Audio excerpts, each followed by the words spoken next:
Connecting. Okay, good afternoon, everybody. Thank you for joining us here at the Festival of Startups. I'm joined by Richard Bearman, who's Managing Director at Startup Loans. Good afternoon to you, Richard. Good afternoon. Good afternoon, everybody. Thank you for joining us. So we are talking supercharging your startup today. Thank you, all of you who joined us from 12 p.m. today with the Peter Jones Foundation. That was a tricky affair to manage about 15, 16 different internet connections from Dubai to County Durham, but we managed it with only a couple of minor hiccups and a really worthy winner. I'm going to say that because I'm a Liverpool fan for the chap who won that, Louis, but thoroughly enjoyed that. I hope you liked that as well. And look, the most popular webinars that we've had throughout the 2 weeks here have all been around funding. No surprises, probably, given the sheer number of people starting up a business this year, and lots of different options for startups out there. For many of them, the first port of call is Startup Loan and the mentoring that can come with that. Myself, those of you who've been with me throughout the last 2 weeks will know me, Alex Chisholm. I'm content director here at the Festival of Startups. I also host Screw It, Just Do It, #1 entrepreneurship podcast, and I spent 4 or 5 years with Virgin Startup as a delivery partner for Startup Loan. So I do know a lot about this scheme. I've helped a lot of entrepreneurs, the likes of Jamal Easel from Change Please, personally helped Jamal through his journey onto Virgin Atlantic and Virgin Trains, and he's literally started with a £25,000 startup loan. So there's so many good stories. I'm sure Richard's going to touch on some of these as well. And those of you who are coming for the first time, I will just point you in the direction to make this fully interactive and engaging. We'd love to hear your comments, your questions. Just use on the right-hand side of the page, you've got a chat function, so a live chat where you can see me posting up, and also below that a questions tab as well. So Richard's going to talk us through his presentation for approximately 20, 30 minutes. Then we'll open questions up, but keep your questions coming throughout, because I'll pluck them out and position them to Richard. And then if you want to get fully interactive, down the bottom of your tab, right down the bottom, you'll see an emojis tab where people have been firing up different comments on there, as well, as I can see happening already. So got a bunch of different ways you can interact with us today. Really grateful to have you all with us. We've got another 2 sessions to round up, and then a bonus day tomorrow. We've got Piers Linney coming next at 4 o'clock as well. Non-executive director of British Business Bank and former Dragon's Den investor. So without further ado, I'm going to hand over to Richard, who's MD at Startup Loan. So Richard, take it away. Thank you very much. Thank you, and good afternoon, everybody. Not coming from Dubai, coming from Shropshire, so less exotic, but it's lovely to be here, and thank you very much for the invite. So Richard Bearman, I as said, Managing Director of Startup Loans. So I think the first thing is really just to sort of, there we go. Oh crikey, there we are. Sorry, apologies. Good old, there we go. So I think the first thing to say is Startup Loans, we're part of the British Business Bank. And I thought before we get on to Startup Loans, I'll just say a few words about the British Business Bank, because I think it's relevant and hopefully puts into context what we do. And then potentially may well, for anybody that's staying on later, sort of link through to Piers' session later on today. But as you can see there, our mission is pretty simple. We are the government's economic development bank, and our role, our mission is to make finance markets work better, so smaller businesses across the UK can survive, prosper, and grow. And as I say, I sort of thought it was worth just touching a little bit about what we do and where Startup Loan sits within that. There's 3 areas we work, which is sort of startup, scale up, and stay ahead.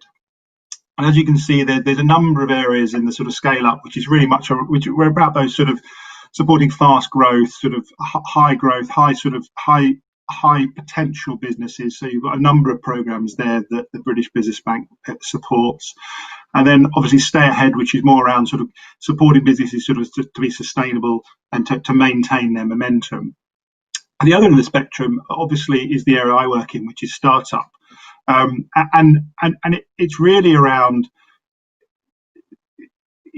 as we put it there, sort of being your own boss. And I think it's a program that has been going for 8 years now. And we're really proud of our sort of progress. And I think every year it sort of develops and evolves. And our role really there is to support startup businesses. And clearly I'll come on to that in a little bit more detail in a moment. I think, though, it's sort of worth acknowledging and commenting that the bank is also sort of heavily involved in the COVID schemes. So again, I thought I'd just sort of very quickly just touch on those 4 schemes, because they're not as relevant for startups, but I think they, again, are important just to sort of acknowledge. There's 4 schemes that we're involved with. Bounce back loans at the smaller end, where it's sort of £2,000 to £50,000 through CBILS, which is Corona Business Interruption Loan Scheme. And then CL Bills, which is for larger businesses, and then Future Funds, which is really sort of helping to support and drive innovation in the UK, or at the investment end. So there's sort of a full spread across the spectrum of the economy and across the sort of the business communities, and the bank is supporting and effectively working on all of those schemes. But if I bring it back to startup loans, the main reason, I guess, sort of we called the presentation to Supercharge startup, and perhaps that's a slightly sort of overly dramatic phrase, but I thought it's a relevant phrase, because I think when I think about startups and I think about the businesses that we work with, and particularly around entrepreneurs at the sort of early stage of their career, I think it really comes down to the fact that the funding and also the confidence around funding is a critical part of that business's life. Not all startups need funding, that's clear. Many startups start up with friends and family, or own, the owners sort of own investment into the business. But often that might not be the right way to approach investments. And equally often, sometimes that's just not possible. It's not available. It's not something that's plausible. And funding and access to funding is difficult for startups. The mainstream industry, the mainstream banking industry, it's a difficult area, and that's fundamentally why we exist, to try and fill and plug some of that gap. And it's not just the actual access to the funding that's the challenge. It's also the confidence, the understanding, the sort of the ability to have the know-how to approach the funder. And sometimes it's as much having that friends and family and support around you to help sort of get access to funding and actually navigate the language, the potentially some of the barriers that is important. So I see the sort of our role to as I say, to sort of supercharge that, to support the entrepreneur through that journey. And as I come on to talk about it in a moment, it's as much about having funding available as the support that we try and wrap around the entrepreneur. So what is it at a simple level? So startup loan, the loan itself is a simple product. It's an unsecured personal loan used for business purposes. As you can see there, it's up to £25,000, 6% interest. There's no fee, and it's up to 5 years with monthly repayments. So a very sort of simple product. There are a few variants on it. You can take what we call tranche loans, so you can take a smaller amount and effectively pre-agree another drawdown when the business is a little bit further along on its journey. We actually support businesses that are up to 2 years old, so it doesn't have to be right at the start of the journey. So right at the start of the journey, it's for a business that is up to 2 years old. And we also provide what we call second loans, which are when a business has taken an additional loan. If they haven't taken a full £25,000, they can come back for a second loan. But fundamentally, it is a simple product. Excuse me. I think that what's important, though, is how we deliver it. So, and more importantly, the support that we provide. So, as I was mentioning earlier, it's not just about the funding. And actually, in some ways, I feel that the funding is almost secondary to the support. We provide pre-loan support and post-loan support. And the way we do that is we operate through a range of delivery partners. Transmit already been sort of already spoken here, and Transmit are one of those delivery partners, but a range of delivery partners across the UK. Big delivery partners that provide a sort of a national operation, regional delivery partners that cover certain parts of the country, and then sort of more specialist delivery partners that really focus on small subsets of business communities, such as Prince's Trust, who support young entrepreneurs, or ex-forces who support people that have come out of the armed forces and are looking to start a business. And those delivery partners, as well as sort of providing the sort of the underlying infrastructure to provide loan support, is, I think, often externally often undervalued, but from our applicants, I think is probably the most critical part. And what that is rather than an applicant coming to us or coming to a delivery partner and effectively applying for the loan, going through a credit process and either being declined or approved, that pre-loan support is really working with the applicant to get the applicant credit ready. And once the applicant has been through some initial sort of eligibility checks, they're introduced to a business advisor who will then work with the applicant all the way through the journey. And it can take a number of different directions, but the core part of that is to work with them on their business plan, talk through the cash flow, talk through the idea, work with the entrepreneur to really help them hone the concept, the idea, or the business, to make sure that there's full understanding about how the funding will work, and most importantly, to make sure that there's real confidence that the business will operate effectively, and that the loan is ultimately affordable, and that business really will grow and develop in a positive way.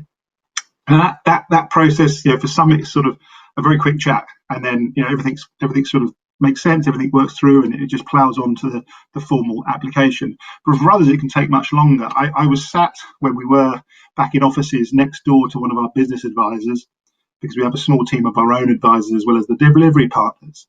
And she was sat there, and suddenly she generally sort of pumped her fist in the air and let out a sort of shriek of delight. And I asked her what it was, and she told me that it was she'd had credit approval for an applicant that had been working with her on and off for 2 years. Now, that clearly is unusual that it takes 2 years, and I really don't want you to go away thinking our credit process is a 2-year process. That's definitely not the case, but it's a really good example of her working with the business. And it wasn't her saying that she couldn't have the funds. It was really talking to that entrepreneur about how the business has evolved. Is it ready to go?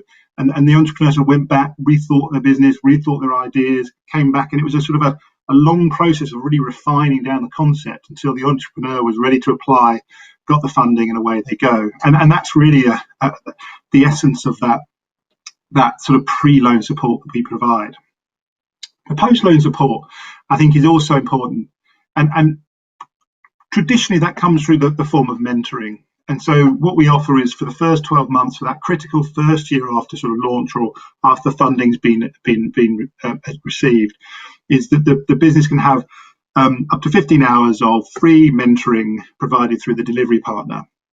But there's also other forms of post-loan support that we provide, which I'll come on to in a minute. But what we're trying to do there is wrap either side of the money, of the lending, with support to give that business the sort of the confidence and support to be as successful as it possibly can be. And as I say, I think that's sort of critically important, and definitely a crucial part of our service. So, as ever, it's rather than sort of hear it from me, I've got a short video where it's an opportunity to sort of hear from a few of our entrepreneurs and from a few of our applicants about how startup loans has worked for them. Now, because of some of our sort of IT sort of security systems, I can't embed it, so I'm going to have to flick through a couple of screens to get it going. But I think it's well worth the slight sort of detour. So bear with me. Richard, your slides have just dropped out about a minute ago. So I don't know if you could bring those back up on the bottom of the screen, share the screen button, and then we can watch that video, which I did see before we came live. So we know it's there. Bear with me. Perfect. Okay. And do keep those questions coming, everybody. You've got the chat box on the right-hand side and the questions tab as well. I can see we've got a whole bunch of people watching here today. So thank you for joining us. Any questions around starting a business, regarding funding options? And here we go. I'm back into share. Awesome. Okay. Try that again. Bear with me. There we go. Let's try again. Okay.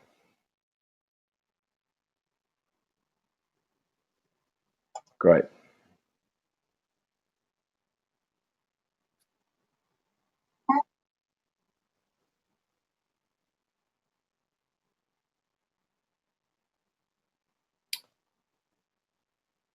Might just need volume on your side.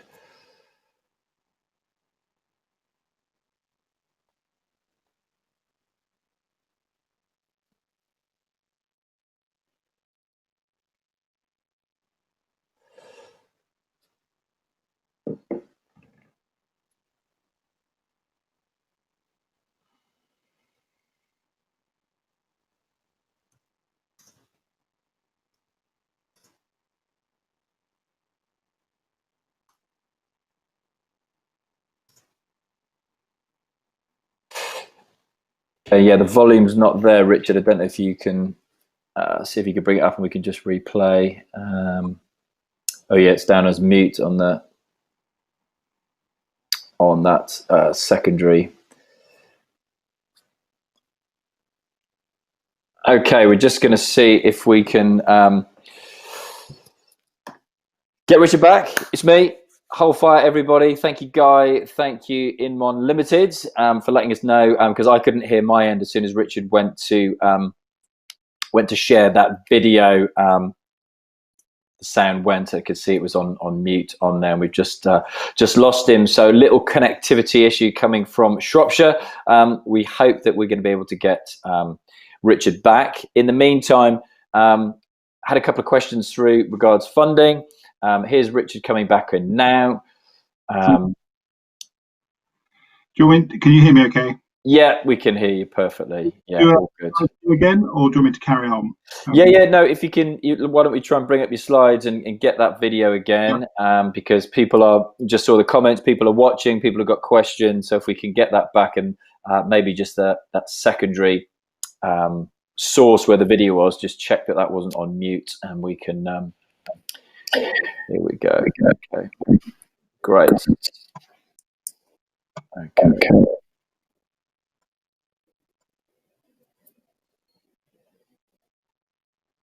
Try one more time. Can you hear this one? Sophia and Friends, it's a children's lifestyle brand. We add the much needed drop of color in the sea of children's products. The startup loans community is such a great one. And also their delivery partners. And so Virgin Startup is my delivery partner. And it's just been fantastic working with both organizations.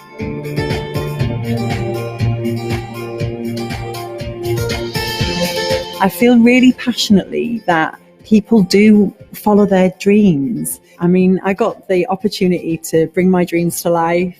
If I hadn't have got the startup loans help, I don't know whether it ever would have seen the light of day.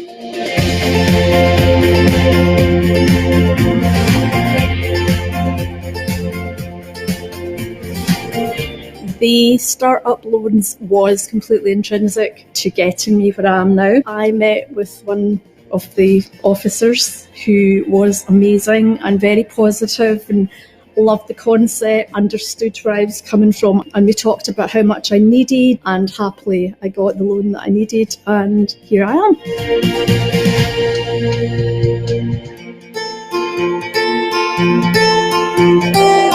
We started looking at different ways to finance what was not going to be a particularly cheap startup. Still was a fairly significant cost, so we started looking at different ways that we would be able to fund that. We came across a startup loan company which seemed to kind of fit the bill, and as part of it we had a mentor who was able to offer different guidance in our first year, registering for VAT and planning permission and setting up e-commerce sites, which actually was really useful before we started trading.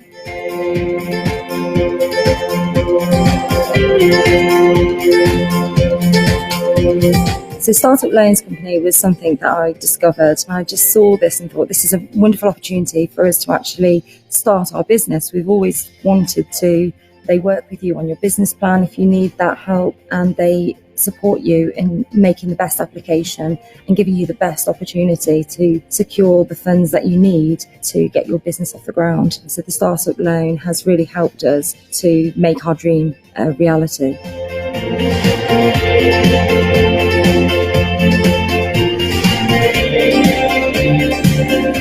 Finding startup loans was absolutely fantastic, and obviously gave me an opportunity to get that first step of funding, which then snowballed to get other funding. We started out with 7 members of staff. We've now got 36 employees across the 2 sites, and we're looking to employ more. It is a big responsibility, but makes me very proud that we're able to provide that many jobs to the local economy.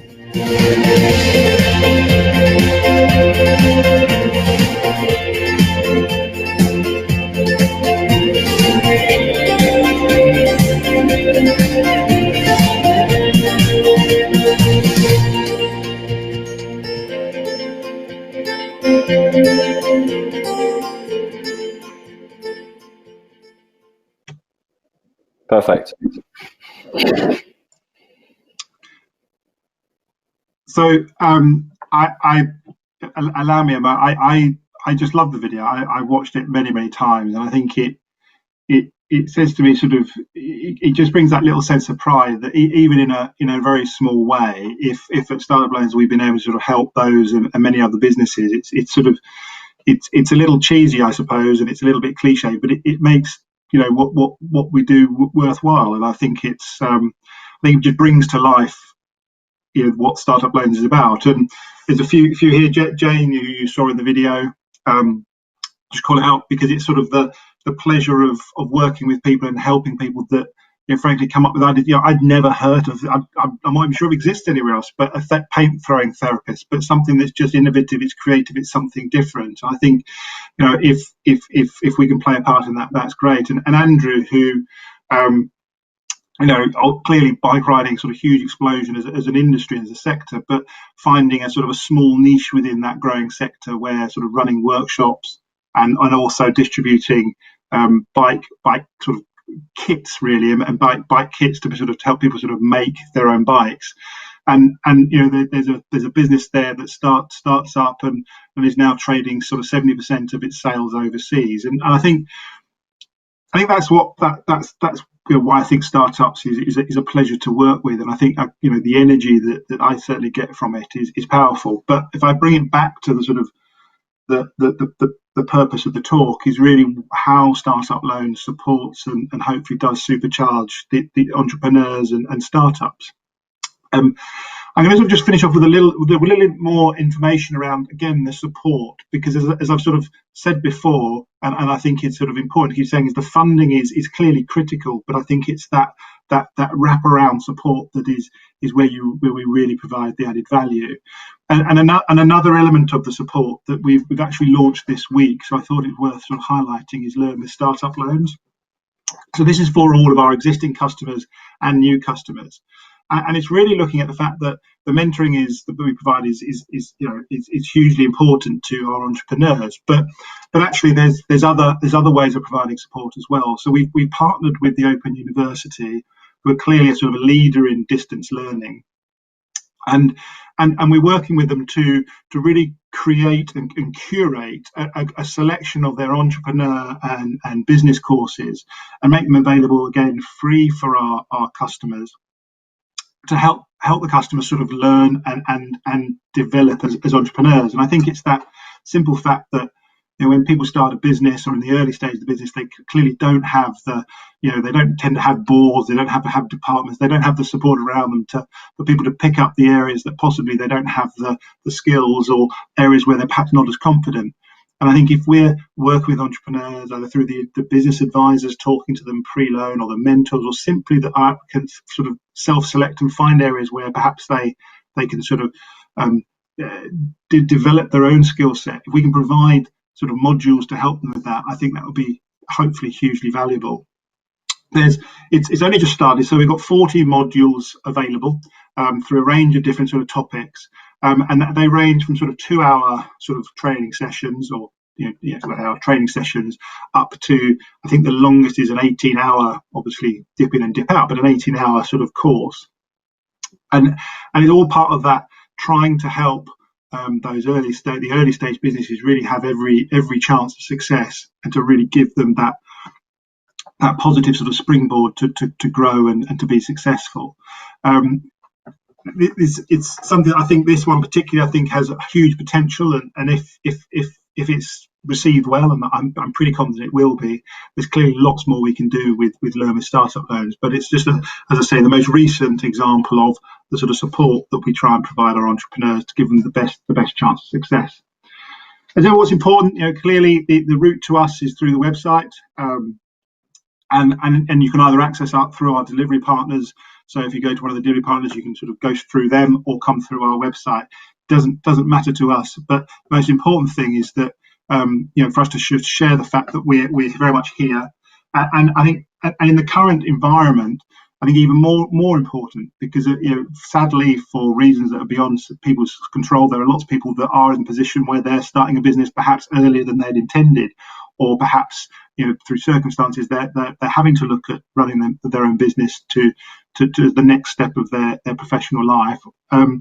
Alternatively, people that are, there's clearly a big portion of people that are, have been at home, either furloughed or working from home, and are just thinking about, the next step in their life. And so there is this big swell of startup interest and of people starting up. And I think for us, it's, we would never wish the circumstances we're currently in, but we are sort of very proud that we're here to help and to provide support, and as I say, ultimately to provide the funding to help those businesses really be successful.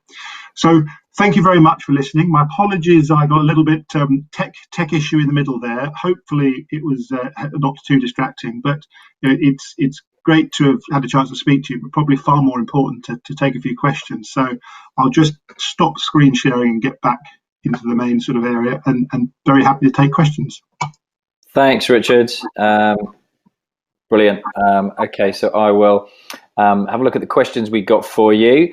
And yeah, interesting. I forgot about X-Forces as well. I actually created a podcast for X-Forces, which was literally highlighting all of the stories of the amazing ex-servicemen and women who had gone on to take their support, be that through a startup loan and the mentoring program, and that's still going strong, I see, as well, having looked at the Apple podcast. So what have you got any stats with us at the moment? How's this year been different from any other year for you? Because clearly there's probably been peaks and troughs like there have been for most people as well. How's it looking now and looking forward to 2021? It's been a really interesting year for the scheme. So back in March, when we all sort of went into first lockdown, it was a really clearly nerve-wracking for everybody, but for the scheme it was quite a nerve-wracking time, but quite an interesting time, because the number of people drawing down, actually taking a loan, sort of fell off completely, and we were really sort of worried about, okay, what's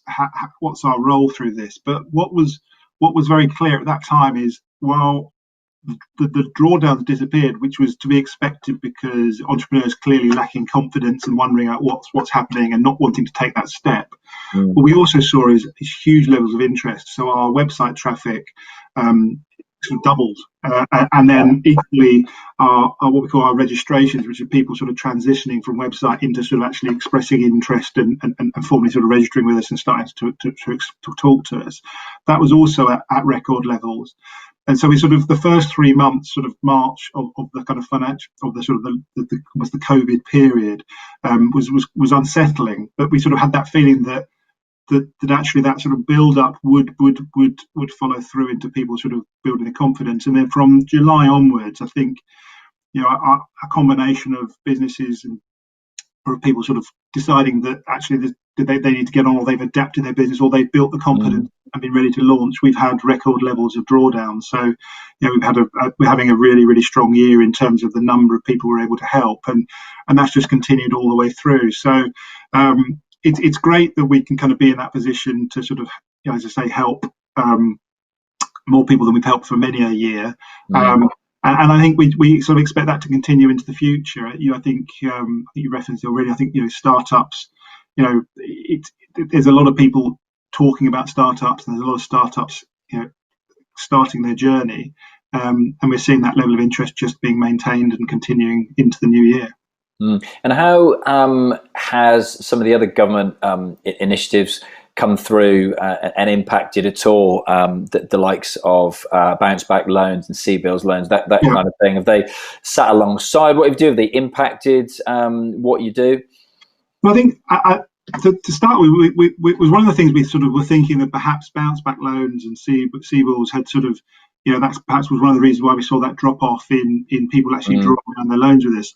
I think what's happened ultimately is that bounce back loans have, for an existing trading business, as I say, startup loans are available for someone that's had a business up to 2 years old.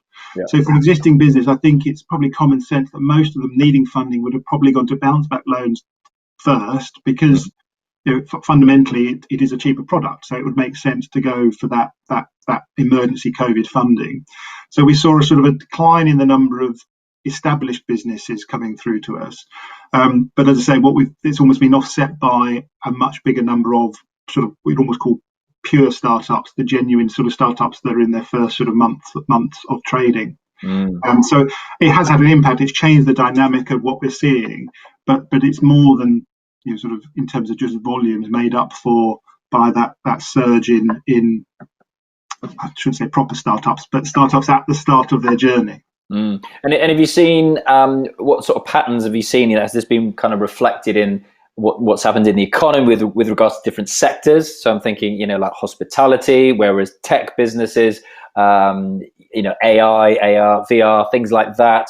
Has it affected the different sectors that you work in? Because you cover right across the board, don't you? That's right. Yeah.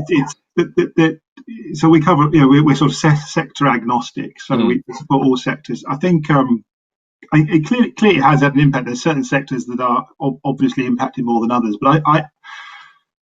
but equally, we're still seeing startups and providing support across the entire spectrum of different industries.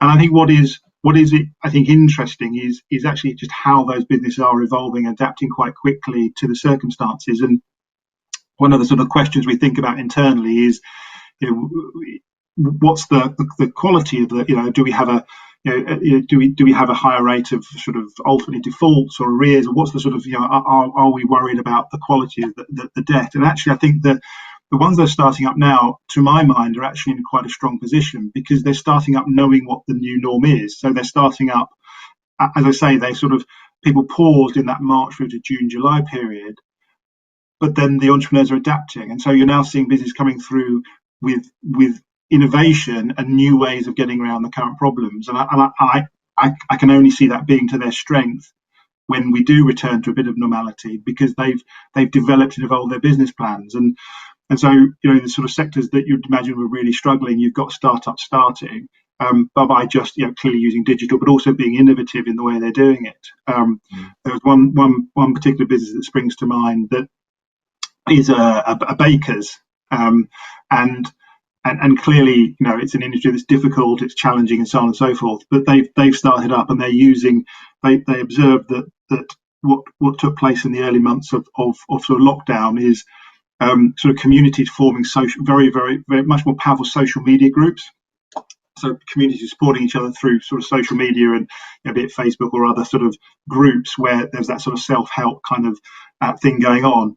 And effectively, they just position themselves as part of the community and deliver to door in a COVID-safe way. And let's face it, their cakes and the things they deliver are probably more expensive than if you went into the shop to buy it. But by being part of the community, they're doing really, really well. And it's a little treat for someone to get some, you know, nice cakes sort of dropped off when they're stuck at home. And it's that sort of thing where we're really seeing businesses that are affected, but really adapting and innovating. Yeah, expect it to. So we've got loads of questions coming through, so appreciate that, everybody, and keep them coming. One thing I was going to ask and follow up with after we had Transmit on last week, one of your delivery partners, is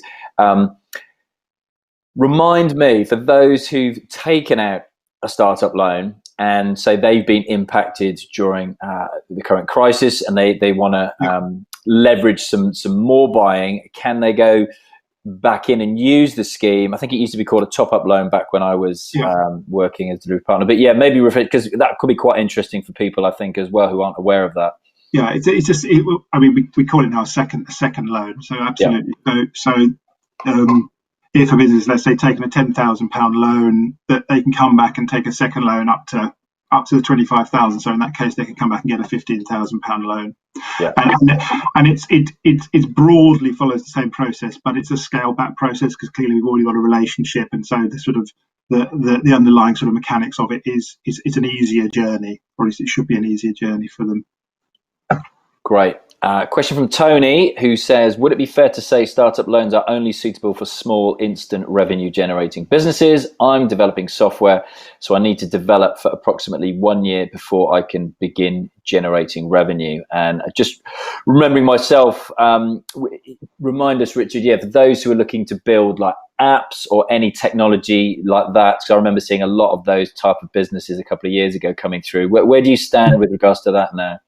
Yeah, it is more difficult. I mean, the scheme provides a capital repayment period, holiday period, so you can in the early years reduce the outgoings that the business needs up to 12 months. Mm-hmm.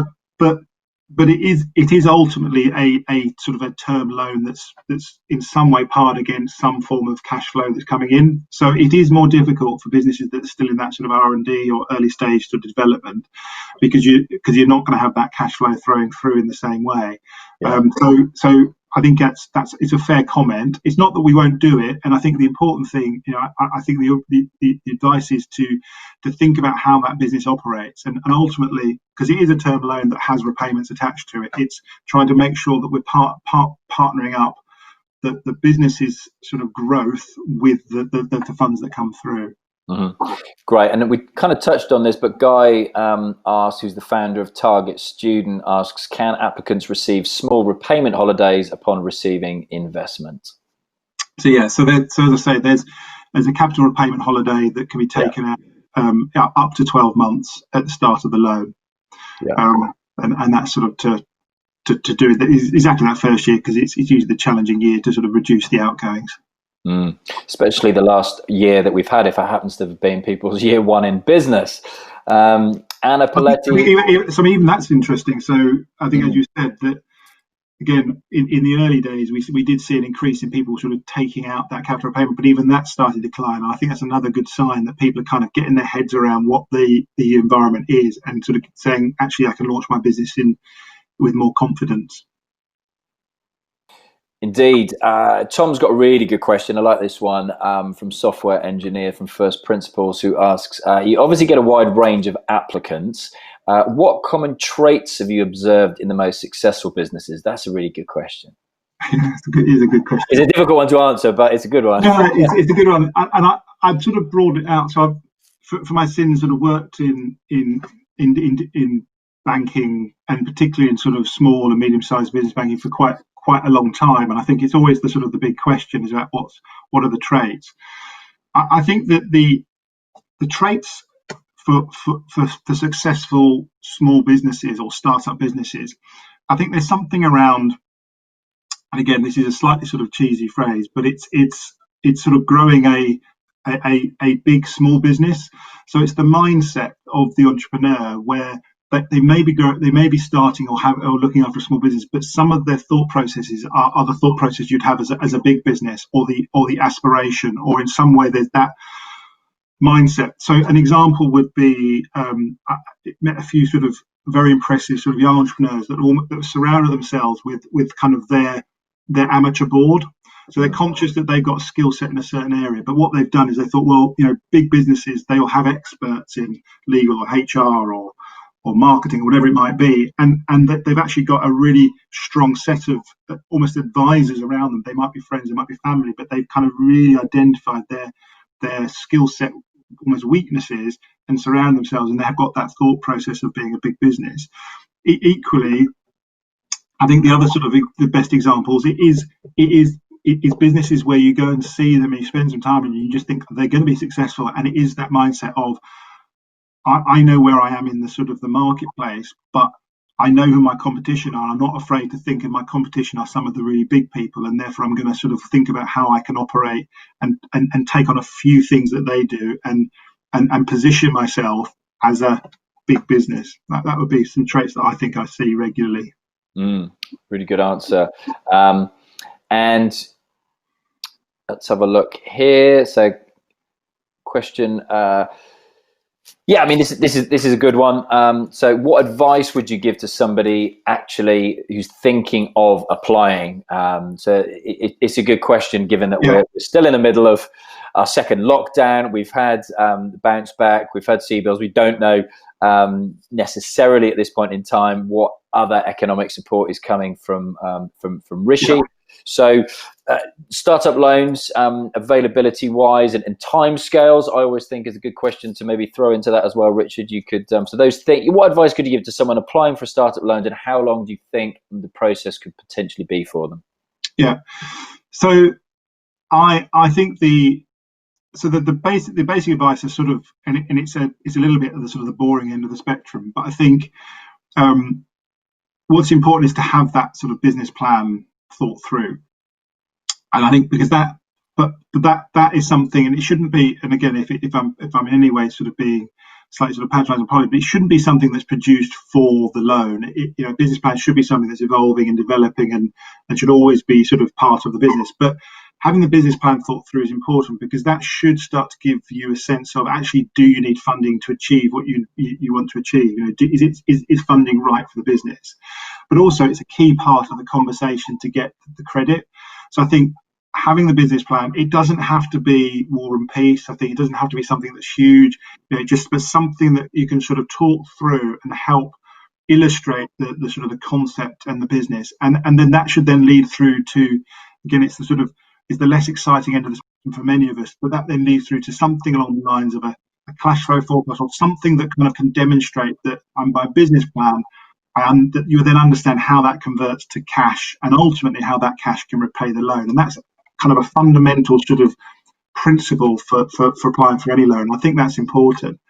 I think the flip side, though, is I think there's also the confidence of just getting on with it and actually going for it, because I think it's a double-edged sword, because I think there's a lot of applicants won't have done that first bit, and a lot of applicants sort of come to us almost without that underlying thought processes. But also, I know from this role and many other roles that they then can almost spend too long kind of thinking it through, and I think that it's a difficult one to sort of say when is the right time. But actually, there does come a point where actually you've prepared enough, and it's time just to go for it, launch the business, go for the funding, give it a go.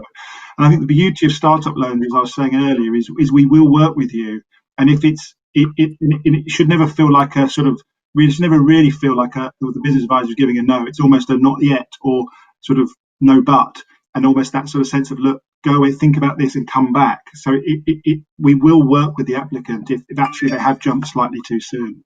Okay, it's good to know for a lot of people out there who are looking at this as an option.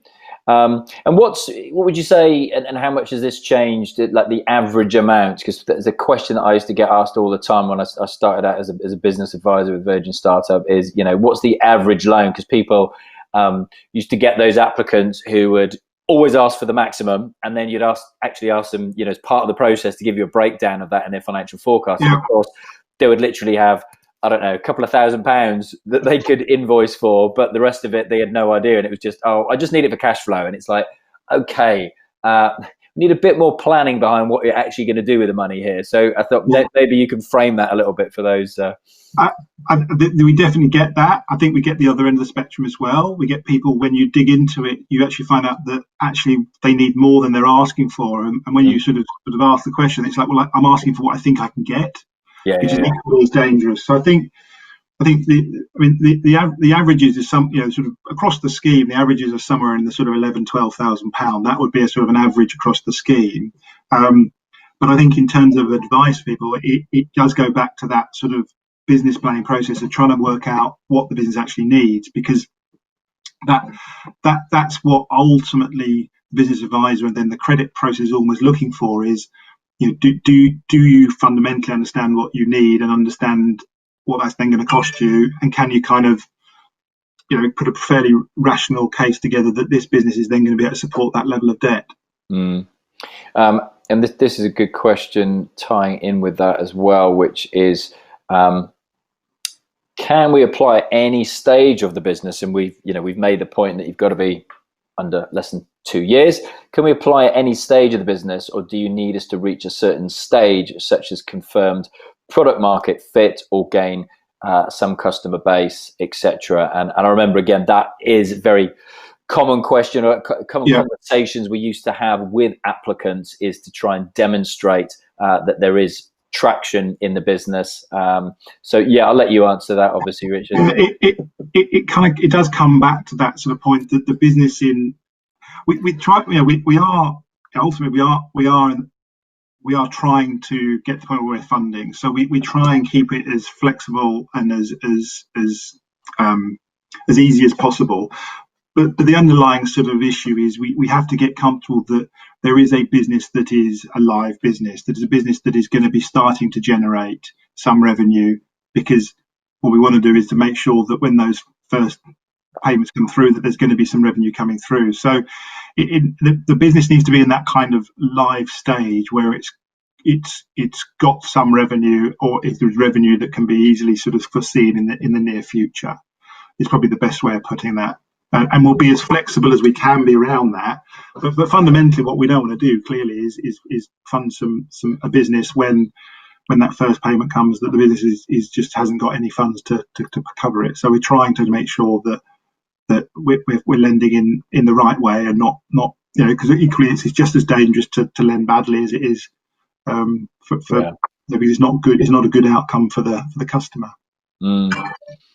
And with regards to future direction, remind me and maybe clarify that the mentoring side of things, because I think there's, forgive me if I'm wrong, I believe there's a pilot scheme that Virgin startup have started on the mentoring side of things that might differ from the existing framework. Is that right?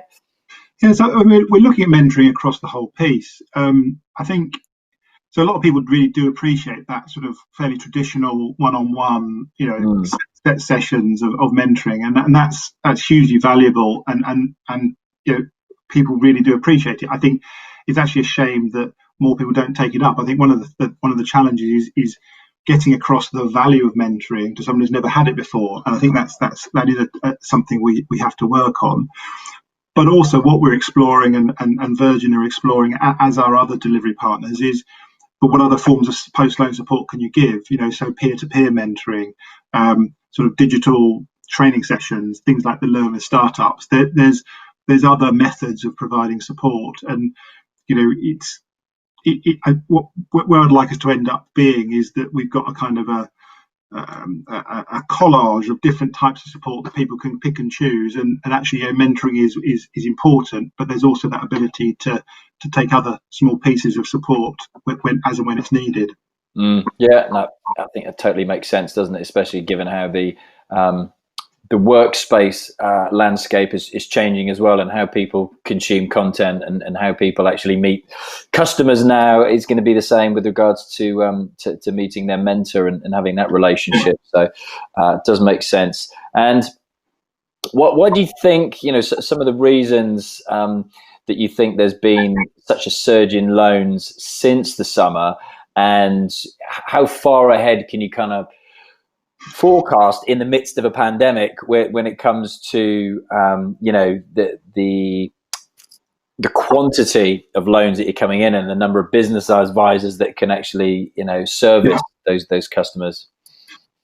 So I think I touched on it earlier. I think over the summer that it is a combination of people to start with, people that were kind of ready to launch or ready to get funding, sort of pressing the pause button while they really worked out what the situation meant to them and almost adapted their business plan. So there was a bit of a build up, but also what I think we've definitely got in there is, as I say, people that are either through circumstance forced into thinking about options, but also there is a lot of sort of anecdotal evidence. So I haven't got hard and fast data, but more than enough anecdotal evidence. There's a lot of people who have had time to think and time to consider sort of, without being too grand, sort of what the next stage of their life is going to be. And it might be that they don't want to be commuting, or they want to spend more time with the family, or actually they just sort of have, want to sort of change the dynamics of their life. But also, I think that time to think has led people to sort of get to the point where the great idea they've always been considering, actually, do you know what? Let's get on and give it a go. So there's a whole host of different reasons why we've had this surge of startup activity. But I think it's clearly instigated by the sort of the COVID situation, but not all because of the sort of people being forced into it. Although clearly that is a part of the situation we're in. I think the future difficult, obviously to forecast. I think there's obviously sort of positive signs being talked about in press, sort of vaccines and things like this, and that there is that sense of degree of positivity coming back. But I think it's fair to say that the startups are going to be quite an important part of the economy for the next few years, and whether they continue to grow or whether they stay as they are, but we are expecting our sort of levels to be maintained. So we're planning that the sort of the record levels that we're doing at the moment, we're planning to carry on at that level next year. Great, thanks. And I would get a few questions around this, and we've got one here as well today around social enterprises. People always ask, are you able to apply for a startup loan if you are a charity or a social enterprise? And Tony asks, does social enterprise or social impact business have any advantages or favoured in any way or treated the same? So maybe just enlarged on what I was asking. Yeah. So essentially they are treated the same. So the process is the same. So social enterprises are welcomed. They're sort of they're something that we would support. But it does come back to that kind of talking through the business sort of plan, the underlying sort of idea, and ensuring that it's viable. So I think it is ultimately treated the same. It's not, there's not a sense that it's favoured in any way. Okay, great. And maybe the flip side, of course, I think how many years ago entrepreneurship was seen as, such a glamorous alternative for some people for getting a job. What is it like? We know, the stats for people failing in the first couple of years of starting their business are quite high. Do you see that mirrored in the schemes that you offer, or do you see completely different stats like over the last year or two, Richard? So you're right. Ultimately, it's one of the reasons that sort of mainstream sort of banking sector struggles in the startup space, because it is a higher risk sort of part of the market because of failure rates. The businesses that come to us are more successful than the average is, and I think that, and I'd like to believe that that's partly because of the support that we provide. It's not a magic pill. We do have failures, and we do have ultimately sort of losses on the scheme, but by being part of a government's economic development bank, we can sort of structure it in a different way so we can take that little bit more risk.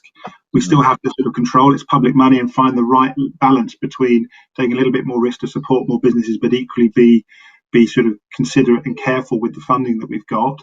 But our business sort of success rate is higher than the sort of the natural sort of success rate that you get in the startup market. And as I say, I'd like to believe that's in part because of the support that we wrap around the business.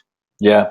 And maybe last question then, unless anyone comes in with any last minute questions as well, but with regards to, that whole startup funding ecosystem, what would be the next steps, or where do you see like the partnerships, the tie-ups for somebody who, some of the amazing stories that you showcased in that video, and, people that I mentioned before that I've worked with, like Jamal Easer from Change Please, these guys who've taken out a loan 4, 5, 6, 7 years down the line now are doing, 7-figure businesses. Where is the link up with regards to the next steps of funding for businesses? Would you suggest? Where would you signpost people when they, look to go from a startup loan to the next stage in their funding journey? So I think the process of going through the startup loan should hopefully position the entrepreneur actually in quite a good position, because by going through that kind of the support, the building out the business plan, actually getting the funding, it should actually sort of almost demonstrate that ability to structure a plan that is credit supportable. And so I think after startup loan, generally it opens up a number of different avenues. It really does and should open up avenues into mainstream funding. Because once that business is 2, 3, 4, 5 years down the line, having demonstrated that ability to sort of put plans forward and actually gone through that process, it should be absolutely plausible there. But then there's all sorts of other schemes that are out and available in the market, particularly through sort of CDFIs, that will then support potentially some of the organisations that can't access traditional funding, or it's not quite right for them. So there is a fair old range. If I might sort of just slightly divert the question and talk about those sort of entrepreneurs that you've talked about, what I would personally like to see within startup loans, and it's something that I think we are, again, it's a little bit back to the post-loan support conversation, is actually I would like to see how we can recycle some of that energy and experience of our almost successful startup loan applicants, and use them back within the community and almost use them as the mentors or the peer mentors. And we're starting to see some of that going on. But I think that there's a lot of goodwill from a lot of the startup loan applicants, and I sense they actually do like the idea of giving a little bit back to the next generation of entrepreneurs that come through. So that's not something I can say we've absolutely nailed, but we're starting to think in that direction. I think that would be very powerful. Yeah, I think that's a great idea, and I know, just my own personal experience that some of the entrepreneurs that I work with, the likes of a Jamal or like the Double Dutch Drinks, Raisa and her sister, they've done great things with their tonic waters. They've come and spoken at live events that we've done and given away like free mentoring sessions. So I'm sure there's a huge amount of goodwill that some kind of alumni almost really that you can feed back into that system. I think it's a no-brainer, and good luck. There's a little bit of it already, but I think there's a lot more to do with it. Yeah. Last question maybe goes to Astrid then, or otherwise, like I say, we will run over. It's always a popular subject. It really is. Astrid asks, do you have a community that can help with angel investment for startups that take the loan funding from you initially, for scaling up and mentoring after? How can we contact you for another initiative to do with British Business Bank? So there's a couple of things in there. I mean, usually the best way to sort of contact me on this, and very happy for anyone, is LinkedIn. It's a good, I find it's generally the easiest way to find me. So very happy if you want to find me on LinkedIn. If anybody wants to, always happy to connect that way. Is there a direct link from startups to angel investments? No, there isn't. But through the British Business Bank, we do have angel activity and investment activity. So that's an area you can explore. But it sounds like someone wants to come and talk to me about it. And it sounds like someone's got a good idea about it. So very happy to hear it. Good answer. Tony said, is there any way to connect with previous users of startup loans to gain some knowledge from? I think you probably, I'll let you answer this, but I'd say you could probably see on the website obvious success stories of people who have used the system. Like I said, I've had people on my podcast who've been through it, and likewise at live events. And I think it's pretty easy, and a lot of them, as Richard said, are really happy to give back. And just remember that they're very busy entrepreneurs trying to run businesses as well, but they're quite easy to track down given promotional tools out there these days, would you say? Yeah, I think so. As I said, I do want to do more of that. I think that's a big area of opportunity for us. But the delivery part, each of our delivery partners are by their nature a little bit different. I think that's one of the beauties of the scheme, is it's a very diverse sort of range of different organisations. But a number of them really do do a lot of work in that area. Be careful, don't over promote one over the other. But as we've already mentioned, Virgin, for example, I know they do a lot of work with sort of mentors and peer mentoring, and that's effectively that kind of recycling. But many of the others do as well. So I think the delivery partners are out there doing that. I just think we could probably do more in providing a more consistent and a more public offering in that area.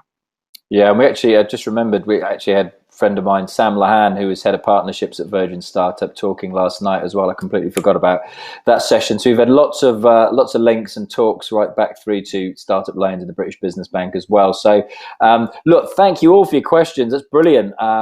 It's still coming in, but we're there. I should probably promote the next session, because actually Piers' session, I think, is probably answering one of those last questions. I was going to say that for the angel investment. He's talking about the next level of investment. Yeah, good point. Well made. So, as Richard says, our next session, we're going to have some online virtual networking before then at 3:30, and then I'll be live with Piers once again from 4 p.m, and then finishing up today with William Watkins from Radnor Drinks, who went from being a farmer to now having a £50 million business. So it's a great inspirational story to finish off the day. But last words, Richard, maybe easiest way for people to find out about startup loans, those who are interested in finding out more about the scheme. Can you tell us where to go? Go to the website, startuploans.co.uk. Perfect. Okay. Well, thank you for your time. Appreciate you connecting, and just connected with you on LinkedIn as well, funnily enough. So thank you all for your questions. Thank you for attending. Thank you, everyone. Appreciate it. Have a good rest of the day. And just to let you know, exit is bottom right of the screen for you, Richard. And everybody else, come and join us from 3:30 for networking, 4 p.m. for Piers' talk.